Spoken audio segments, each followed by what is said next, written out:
After this experience of the eternal night, the everlasting darkness in which she felt cast out even from herself, and having lost all contact with Satyavan, she lived in spite of death.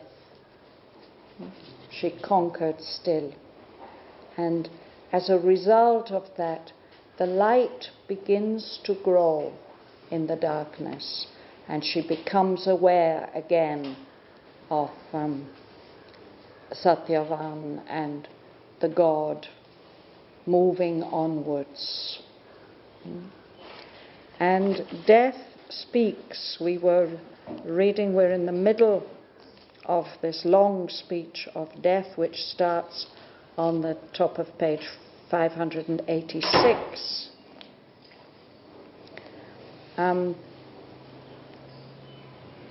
At the moment, he's trying to convince Savitri of the complete illusoriness of human life.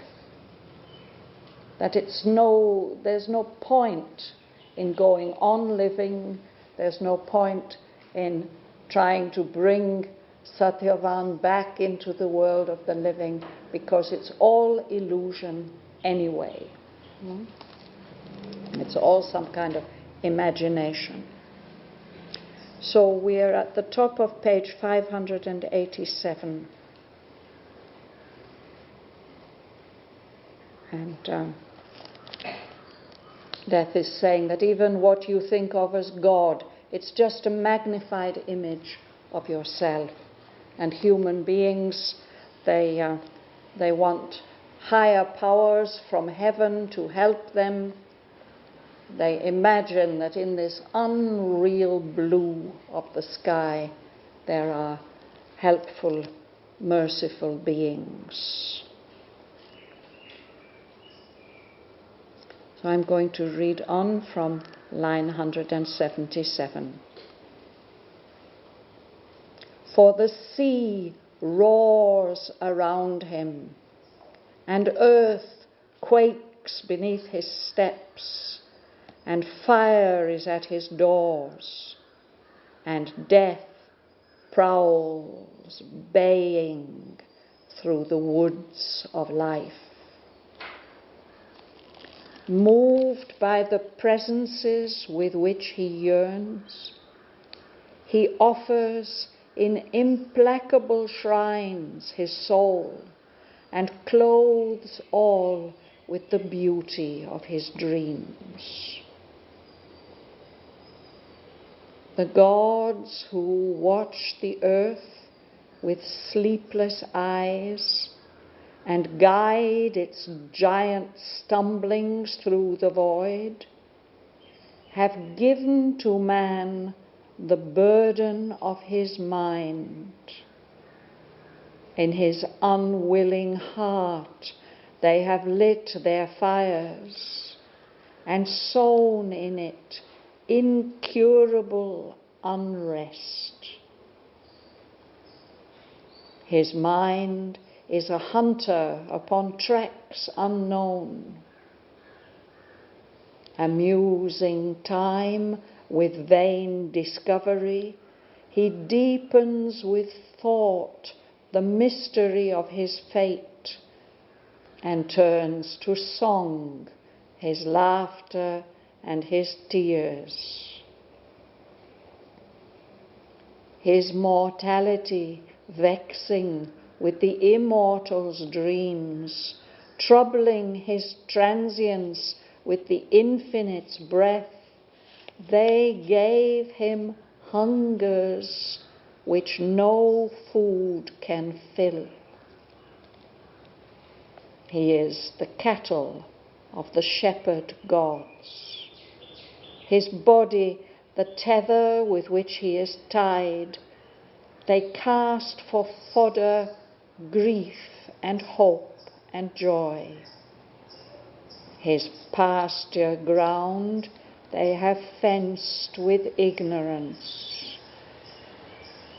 Into his fragile, undefended breast they have breathed a courage that is met by death. They have given a wisdom that is mocked by night.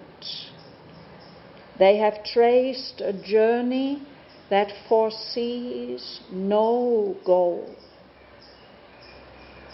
Aimless man toils in an uncertain world, lulled by inconstant pauses of his pain, scourged like a beast by the infinite desire, bound to the chariot of the dreadful gods.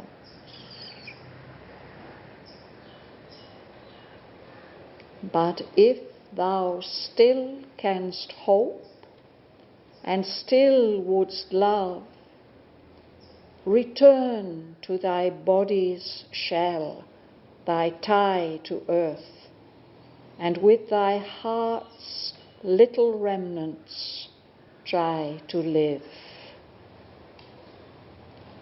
Hope not to win back to thee Satyavan.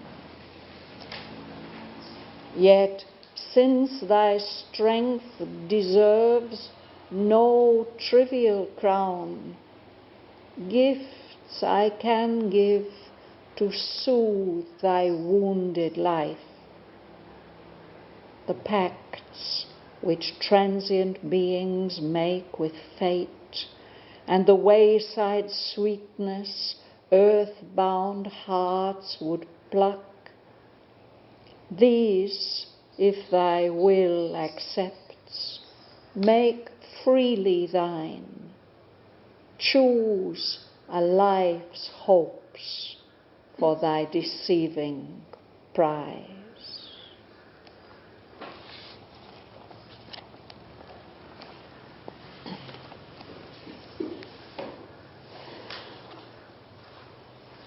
Which way are we going? This way? For the sea roars around him and yet quiet. Beneath his steps and fire is at his doors, and death crawls baying through the woods of life. So he's speaking about the life of human beings and why they look to the heavens for higher powers. It's because we feel surrounded by dangers. No? The sea roars around us, and the earth quakes beneath our feet, and fire is at our doors. No? And wherever we go in life, this image of the forest as the ambience of life, everywhere we go in the woods of life, there's so many different forms of death. Death prowls, baying through the woods of life. This word baying, it's the word that we use for hunting dogs, and maybe wolves also. So to prowl, that's what the predatory animal does. It moves around quietly, looking for something that it can catch for its food. So for human beings it's like that. There's constant danger, and so they reassure themselves by imagining these bright and merciful powers inhabiting the higher levels of consciousness.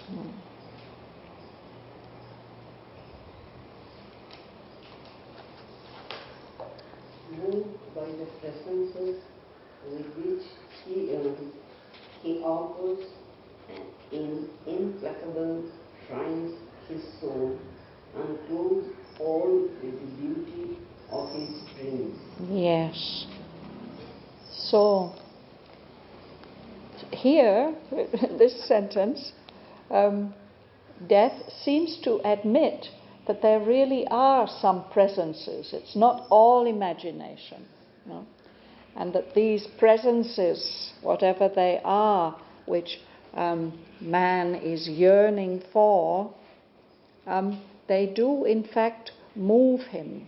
They impel him and drive him. So there are these presences, and moved by those presences that he's yearning for, human beings offer their souls in shrines, in sacred places. They make sacrifices, they offer their prayers, they offer all the wishes and dreams of their souls. But he says implacable shrines. Implacable, it means something that can't be softened or propitiated. Whatever those presences are, man is not going to make them kinder to him. Whatever he offers, those shrines are implacable. They have no pity, no sympathy, no kindness. You can't please them. You can never please them, no. But man does that. He makes that offering and he imagines, he clothes everything with the beauty of his dreams. And then he speaks about the gods. Suresh.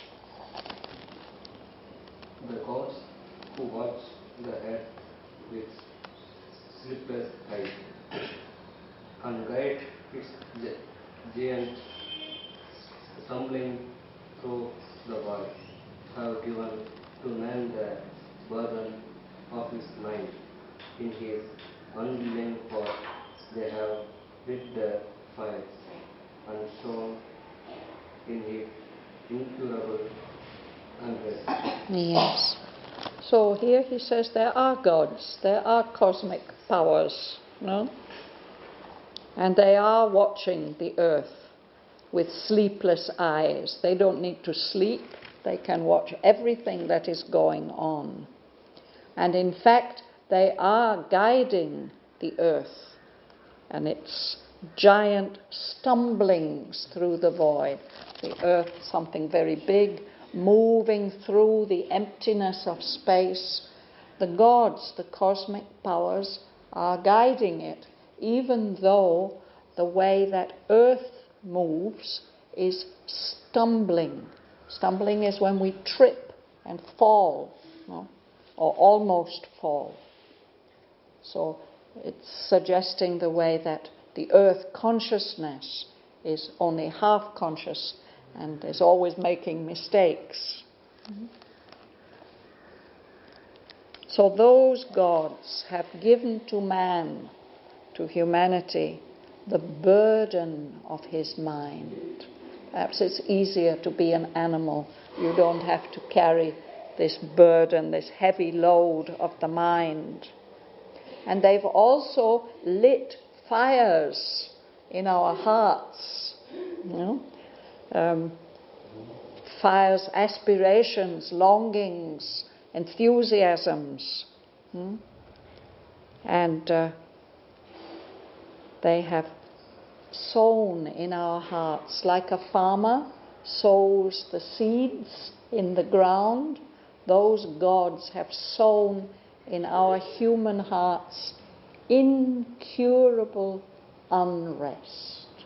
We are always longing and wishing and aiming for something, and if we achieve or receive that thing that we were longing for, we enjoy it for a little while. The next minute we are wanting something else. Perpetual dissatisfaction, incurable unrest. There is no medicine that will cure us of this malady of dissatisfaction, he says. Chandra. His mind is here, and often time alone, amusing time with vain discovery. He deepens with thought the mystery of his fate, and turns to song his laughter and his tears. Yes. So, Aurobindo often speaks about the mind and the will as a hunter. A hunter is searching for something, perhaps he knows roughly where it is, but the mind of man is always hunting, but on unknown tracks. One of the previous sentence also about mind, mind and then heart. It's the heart that has the incurable unrest. No? And because of that incurable unrest, the mind again is always hunting after things, maybe even without knowing what it is that he's hunting for, or at least he doesn't know the paths which he's following. Actually, with our minds, we do make discoveries. No? But Death says, amusing time with vain discovery. So they're just passing the time with their discoveries, which are useless and pointless and of no value at all. No? Of course, his future, his fate is a mystery, and his mind thinks about that, but it only makes the mystery deeper. He deepens with thought the mystery of his fate. And another thing that human beings do to pass time, to amuse time, we turn our laughter, our happiness, and our tears to song. He makes it sound terribly frivolous, but actually it's one of the most beautiful things that human beings do, no? Is to turn deep feelings of all kinds into music. But he mocks all that. But here it's given as amusing time, capital T, that means unending time. Yes, I suppose he's thinking about the principle of time, looking at all this and finding it very amusing, these things. But it's also the idea that we are passing time.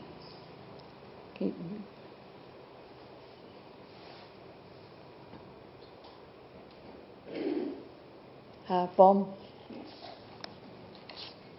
His mortality flashing with the immortal flame, troubling his transience with intensive prayer.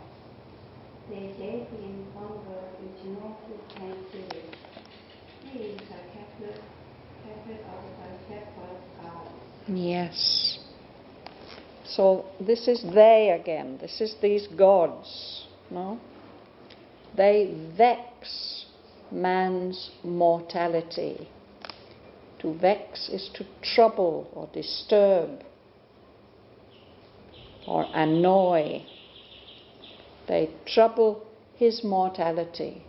The human being is subject to death, but they give those powers, give him the dreams of immortal beings. And that's very troublesome to somebody who feels that he is mortal. Human beings, he says, are transient, passing, they don't last long. But those gods, they trouble his transience, his short life. They trouble it with that feeling that there is an infinite breath, another possibility is there. And those gods have given to human beings hungers which no food can fill.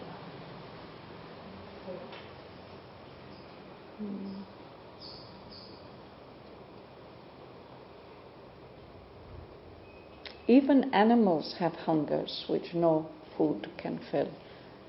It's very, very noticeable that if you have a cat or a dog, you can feed them and pet them and look after them, but sometimes they will feel that they need something else completely. And then I had a dog that used to sing then. He would And the cats often do that.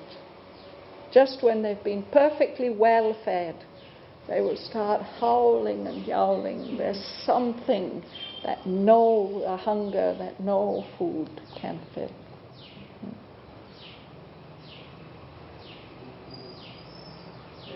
So, and he says, he uses a Vedic image. He says, man is the cattle of the shepherd gods. We are just the cows and the sheep and the bullocks, and the gods are driving us along for their own purposes. Actually, there is a name for Shiva, Pashupati. Pashu means all the souls here, and Pati is the Ashwapati as well, is the leader. Yeah, he's the lord of the animals, and all we mortal beings are his animals, and he's the leader. No? Yes. So in the next sentence he continues this Vedic image. Howard, would you read? His body, the tether with which he is tied, they cast for fodder grief and hope and joy. His pasture ground they have fenced with ignorance. Yes. So this is the image that we are all the cattle of the shepherd gods, and they've put us in an enclosure. No? We are tied in this enclosure by our bodies, by our physical bodies. That's the tether, the rope, which keeps us tied to the stake. And they feed us. Fodder is food that we give to animals. They feed us with grief and hope and joy. And we are fenced around in this field where they have placed us. We are fenced with the ignorance. If we can escape from the ignorance, then the tether will be untied and we can be free.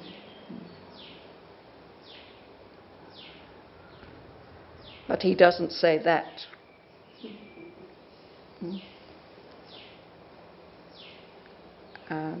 Parry, would you read next, please?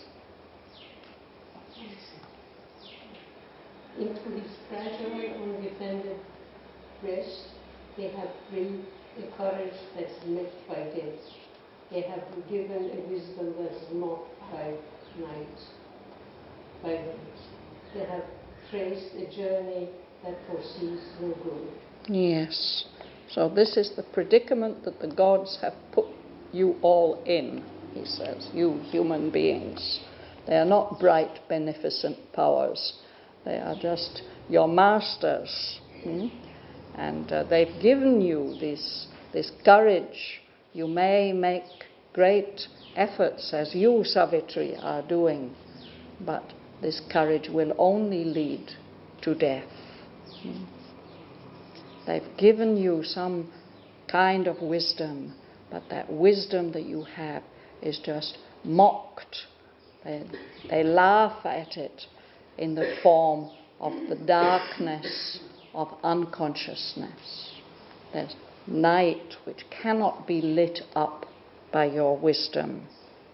And they've given you a journey to follow, but there's no goal promised for this journey. It's just an endless journey going nowhere.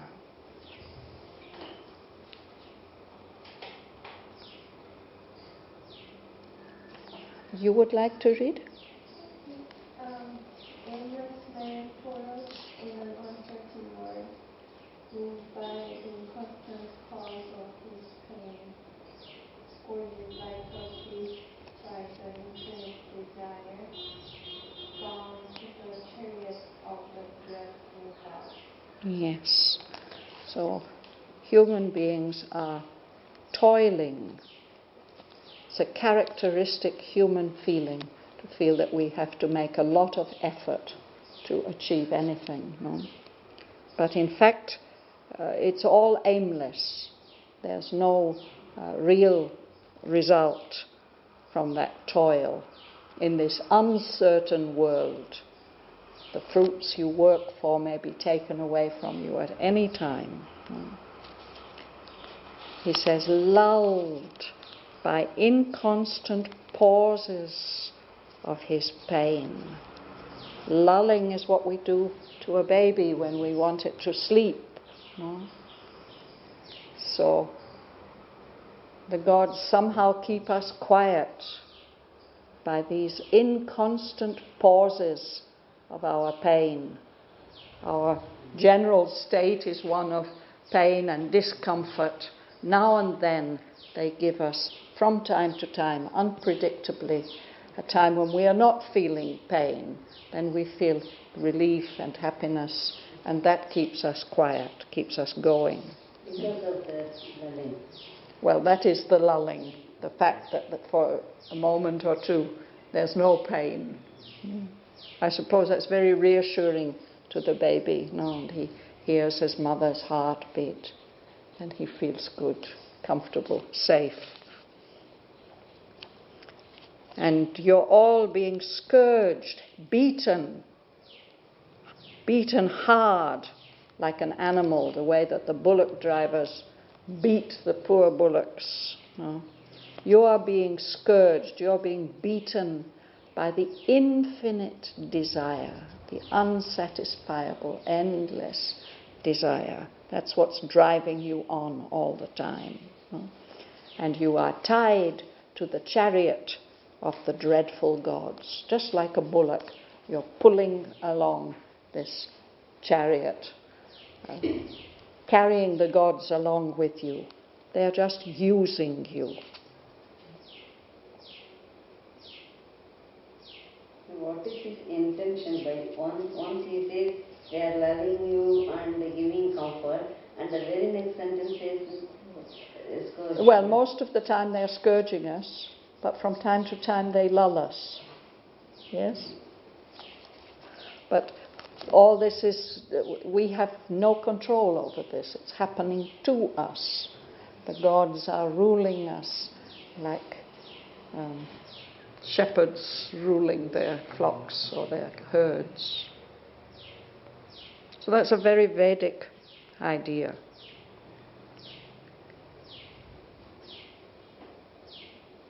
But then he offers her something. Yes, Mila. But his love still stands hope, and a still good love. Return to thy body shell, thy tie to earth, and with thy heart little remnants try to live.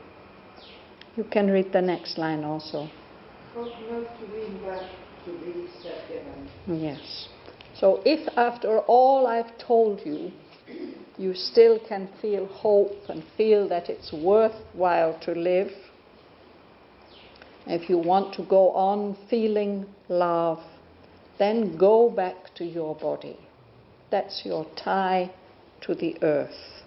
And you can try to live with what's left.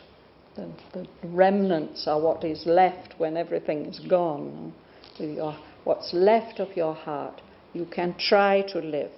But don't think, don't hope to win Satyavan back to life, to your embrace.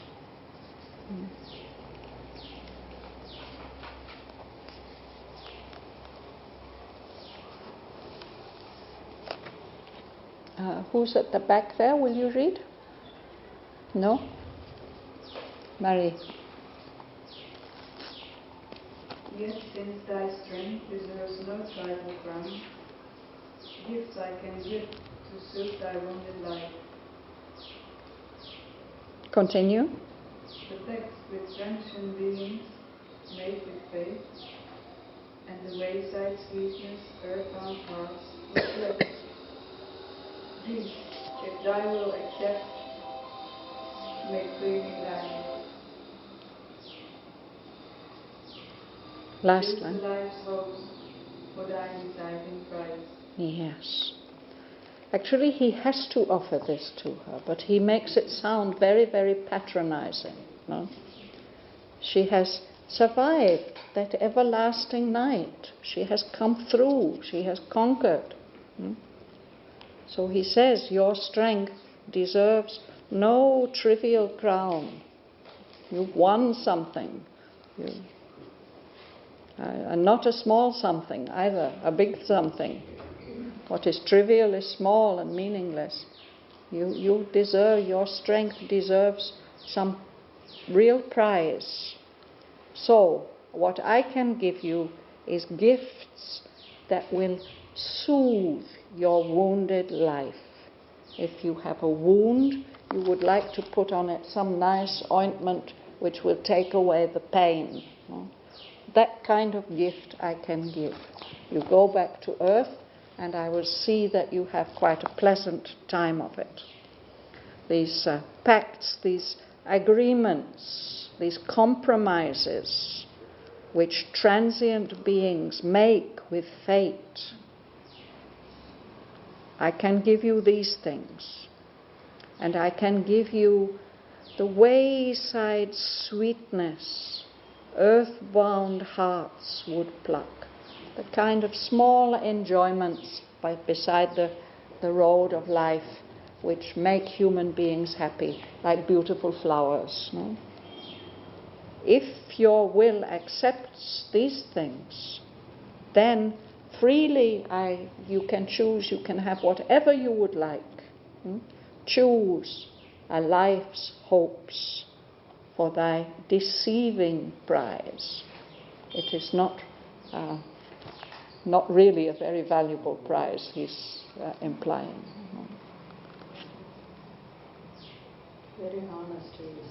That's why he's really funny. No, he implies always that the things that human beings want to have, they have no value, really.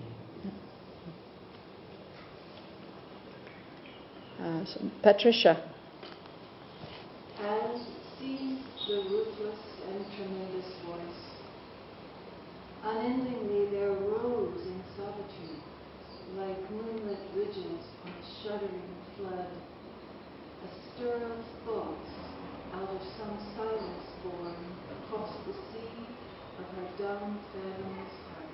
Yes.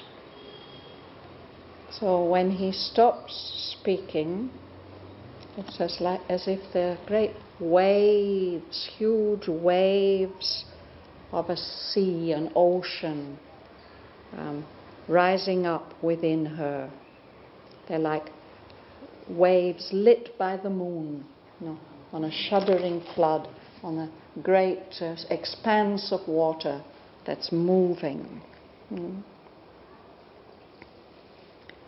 And there's a movement of thoughts out of silence, as if she'd been in a kind of silent, listening, receptive state. Now something rises, a stir of thoughts. And these waves move across the sea of her dumb, fathomless heart, this deep, powerful heart of love, which is Savitri's. You would like to read? No? Would you like to read? Yes? At last she spoke, her voice was heard by night. I boast not to thee of huge mass of death, black light of night to the cowed soul of man, unreal, inescapable, and of things to gleam just play with the immortal spirit.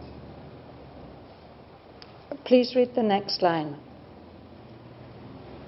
Conscious of immortality, I was. Yes. So she says, I'm not going to bow down to you. You're offering me these gifts, but still, I'm not going to say thank you. No? I don't accept your authority. You are just a mask, you huge mask of death, There's nothing real about you. You are unreal, even though you seem to be the inescapable end of things. I don't believe in you, I don't accept you. You are just a joke, a grim joke, a joke that doesn't really make one laugh, no? A joke that is being played with the immortal spirit. She knows, she says, conscious of immortality, I walk. I know that I am immortal, and I won't accept this pretense, this disguise of yours. You haven't explained the second name, black ray of night to the cold soul of night. Yes, so you appear like night to the soul of man, which is easily frightened, cowed. It means that you are full of fear, and you come in this form of blackness, of night, of death. But it's all a lie. It is not true. You are not true. You are unreal. You're just a bad joke. And she can say this because she is conscious of her own immortality. Joel. The victor spirit conscious of my force, not as a sublime to thy gates I came. Unslain I have survived the clutch of night. Yes. She says, I've come conscious of my strength. I know that I will be victorious, and I have not come like a beggar, a suppliant. It's somebody who comes begging, asking for something. I have not come to your gates as a beggar. I have survived the clutch of your night. I have not been slain by it. And she's going to enumerate the other things that show her victorious strength. Praveen. My first strong grief moves not my seated mind. My unwept tears have turned to pearls of strength. I have transformed my ill-shaped brittle clay into the hardness of a statued soul. Yes. So she says, I was full of grief at first, no? But it has not, it's not moving me now. My mind is firm. I'm not full of fear and grief anymore. I have not wept. I have not given way to my grief. Those unwept tears of mine have turned to pearls, shining precious jewels of strength. And through this strength and steadfastness, I've been able to transform my ill-shaped brittle clay, the human body, the physical body which breaks easily, which dies, which is molded quite clumsily. I have changed that form of myself into the hardness of a statued God. If it's made of, her soul is made of, of a statued soul. Her soul is made of marble.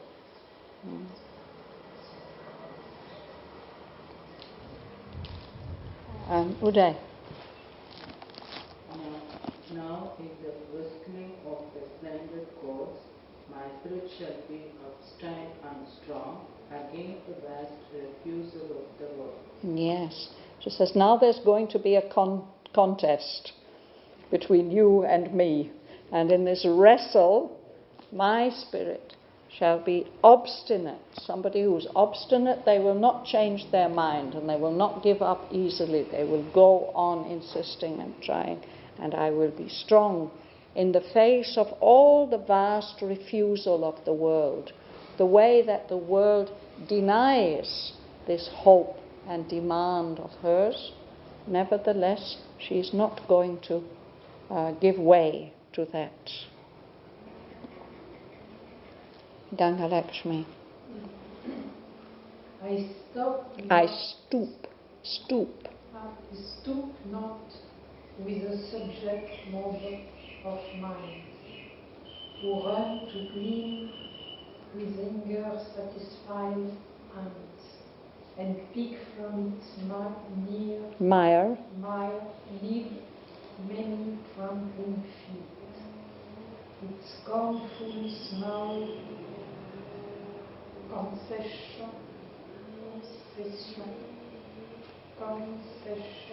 concessions to the weak. Yes, a concession is when you give somebody something small to satisfy them. And here it's the image of some nobleman throwing coins to a crowd.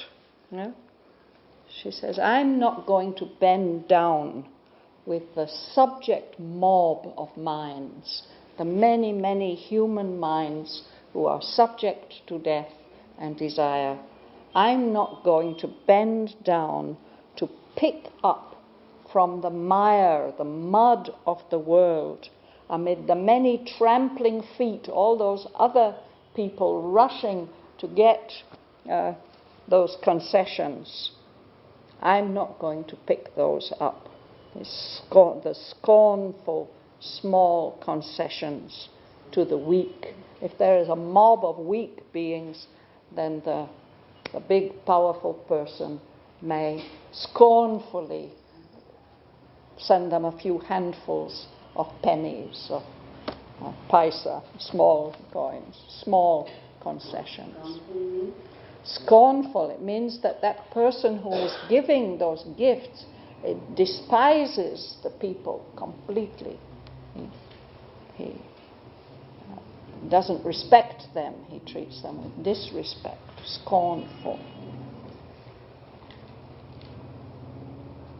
Sarojini. Mind is the labor of the battling gods, imposing on the soul reluctant ears. The flaming will that Reigns beyond the stars. They like the law of mind of matter onwards, and win the soul with force from God's inconstant force. Yes. She says, I am like the great gods, the cosmic powers, and I'm making an effort like their effort. The gods, the battling gods, the gods who are fighting the good fight for the divine, to carry the divine purpose forward.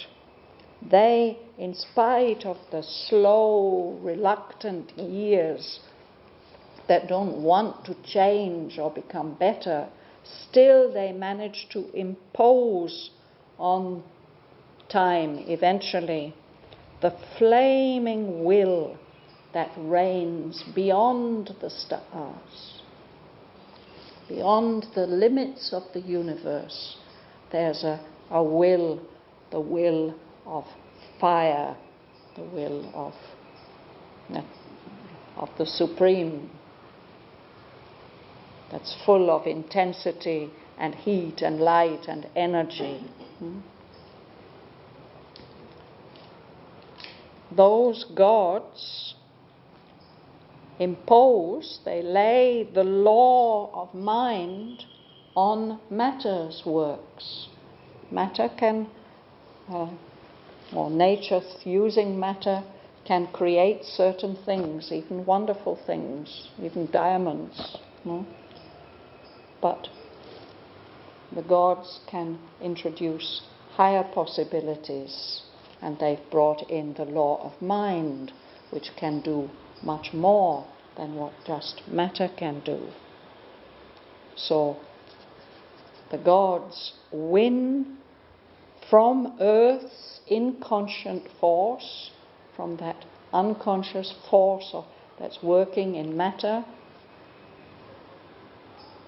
They win the wish, the demand of the soul. And I am like that, she says. That's what I'm doing. That's the battle I am fighting, to impose the will of the soul on the laws of nature.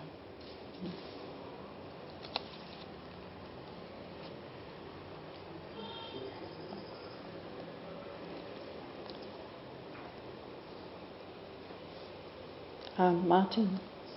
First, I demand whatever Shraddhavan, my husband, waiting in the forest charmed, out of his long, pure childhood's lonely dreams, desired, and had not for his beautiful life. Give if thou must, or if thou canst, refuse. So it's a very courageous answer, blunt answer. So first, I demand. He had asked her, choose a life's hopes. He invited her to, that's what I will give you, the hopes of a life. So she says, whatever Satyavan, when he came to maturity, waking up in the forest out of his long, pure childhood's lonely dreams, whatever he desired and did not have for his beautiful life, give that if thou must. Not because I'm asking it. If thou must. And if thou canst, if you are able to, you refuse it. She's showing him that she is more powerful than he is. Is it in a way she is asking indirectly Satyavan, or only the kingdom for we will see, we'll read what Death understands, because he knows, perhaps she doesn't know, but Death knows, he knows everything. He's Dharma, no Yama. So he knows what he has to give. Yeah? Mihong.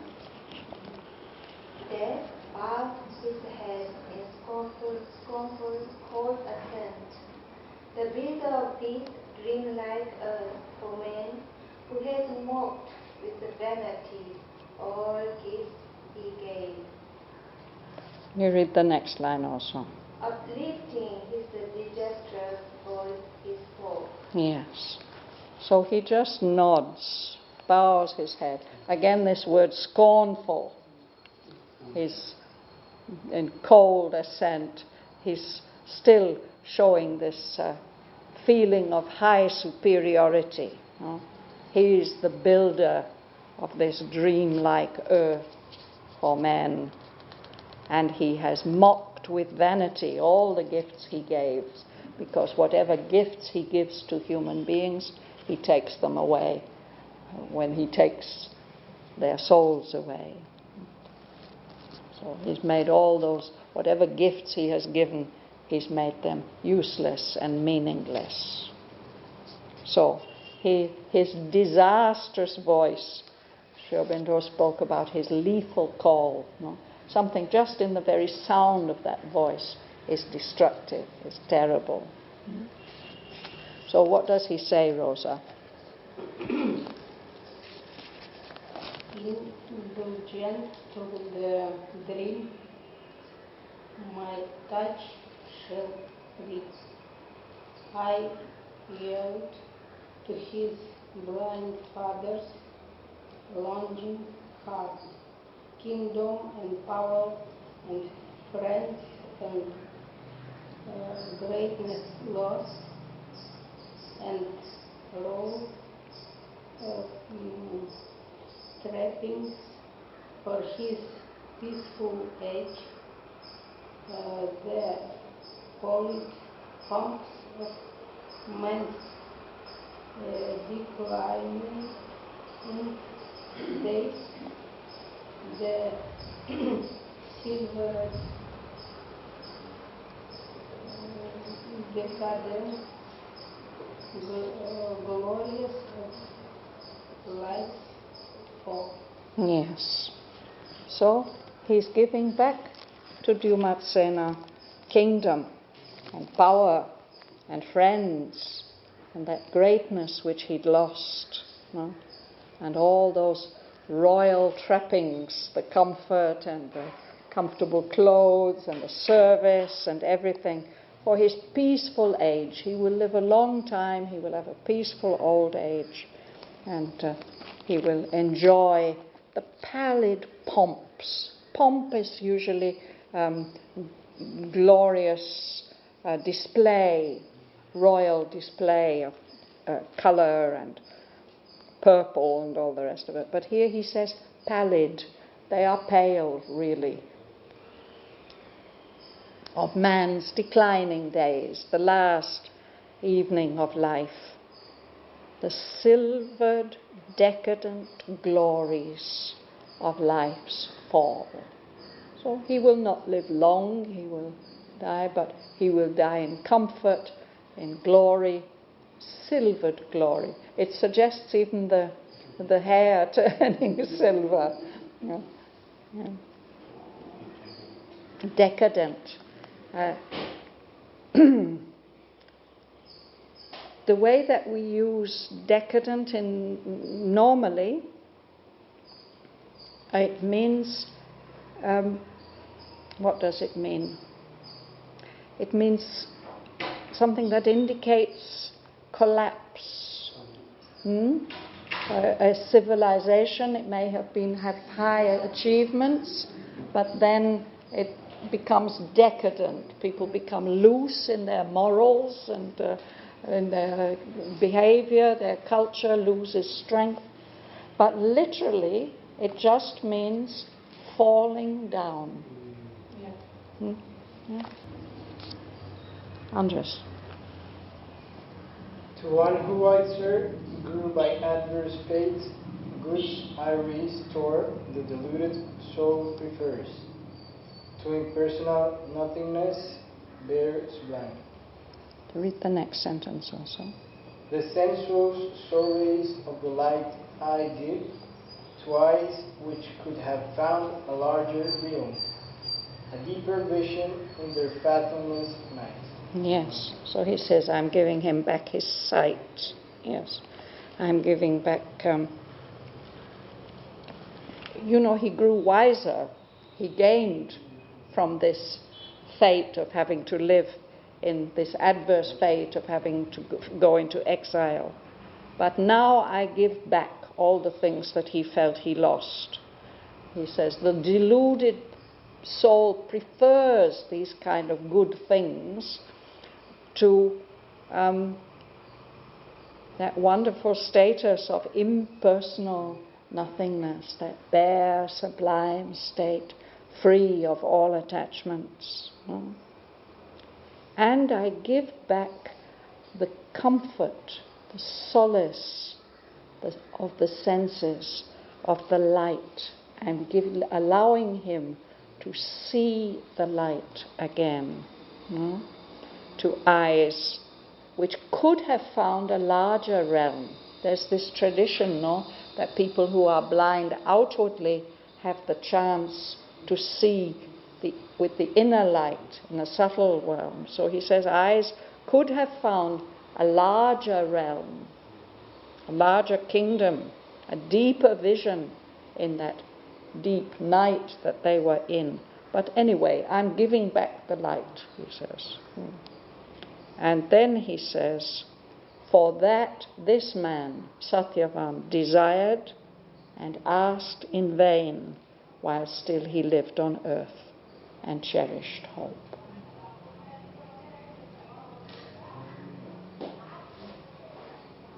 So that's where we'll stop today.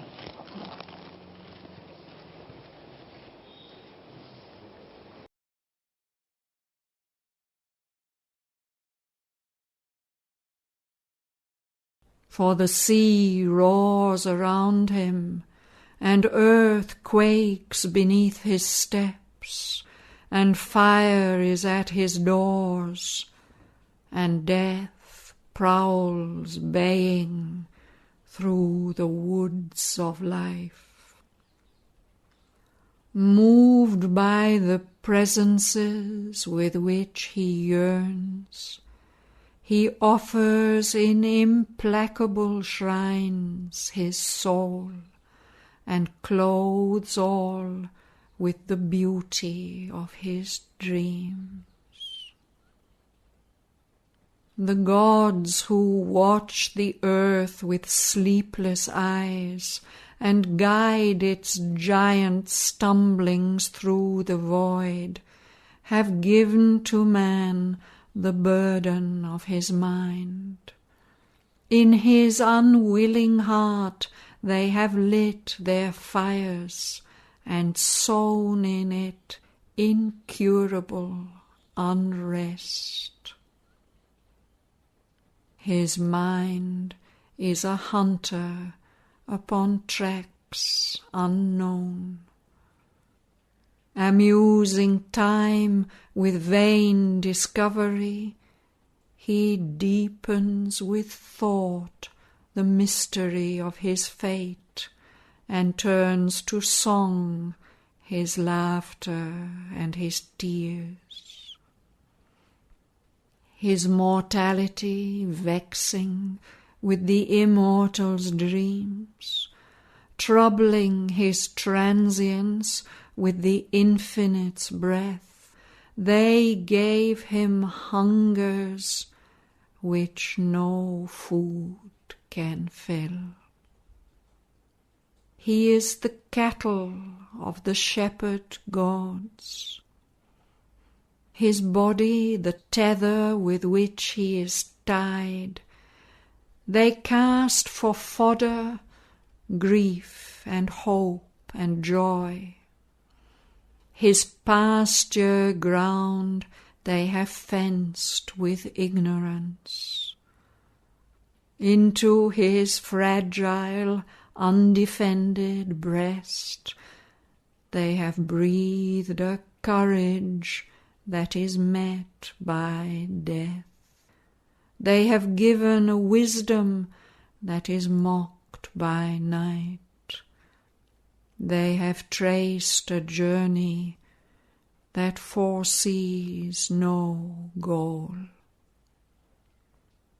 Aimless man toils in an uncertain world, lulled by inconstant pauses of his pain, scourged like a beast by the infinite desire, bound to the chariot of the dreadful gods.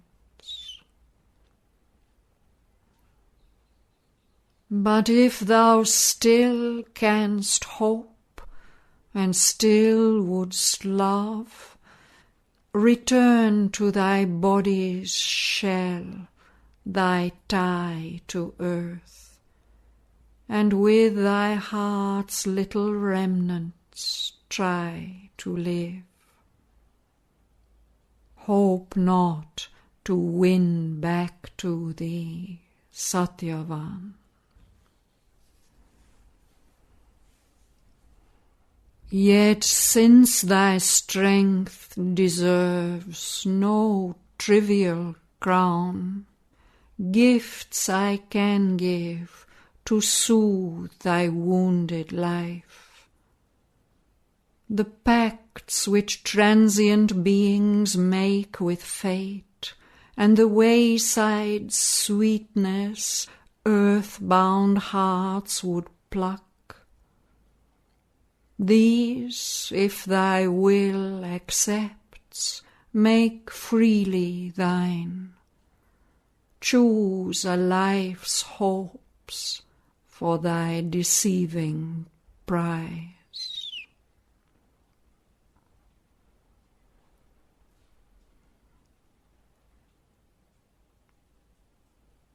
As ceased the ruthless and tremendous voice. Unendingly there rose in Savitri, like moonlit ridges on a shuddering flood, a stir of thoughts out of some silence born across the sea of her dumb, fathomless heart. At last she spoke. Her voice was heard by night. I bow not to thee, O huge mask of death, black lie of night to the cowed soul of man, unreal, inescapable end of things, thou grim jest played with the immortal spirit. Conscious of immortality I walk, a victor spirit, conscious of my force. Not as a suppliant to thy gates I came. Unslain I have survived the clutch of night. My first strong grief moves not my seated mind. My unwept tears have turned to pearls of strength.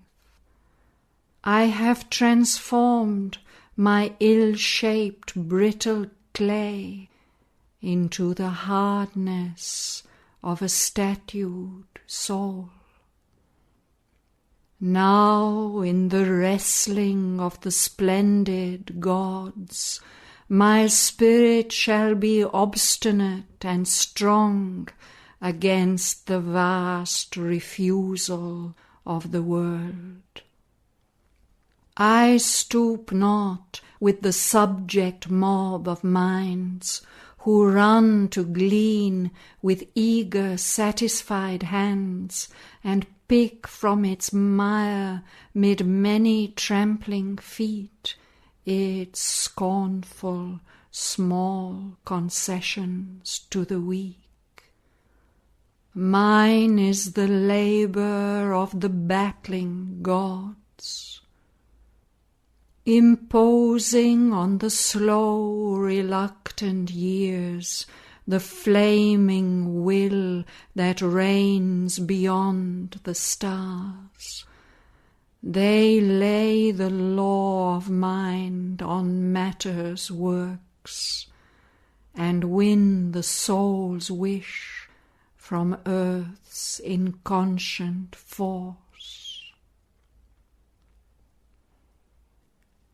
First I demand whatever Shraddhavan, my husband, waking in the forest's charm out of his long, pure childhood's lonely dreams, desired and had not for his beautiful life.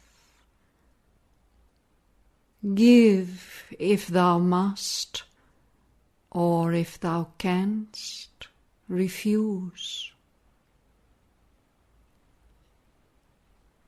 Death bowed his head in scornful, cold assent. The builder of this dream-like earth for man, who has mocked with vanity all gifts he gave. Uplifting his disastrous voice, he spoke.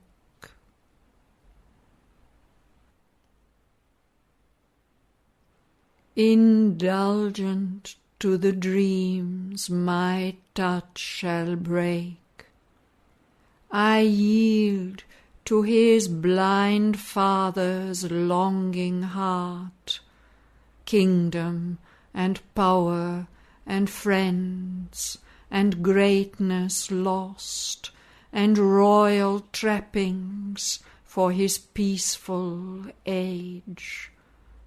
The pallid pomps of man's declining days, the silvered decadent glories of life's fall. To one who wiser grew by adverse fate, goods I restore the deluded soul prefers to impersonal nothingnesses bare sublime.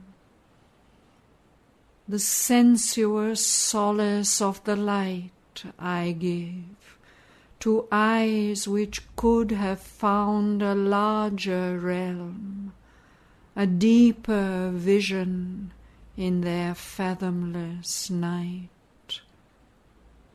For that this man desired and asked in vain while still he lived on earth and cherished hope.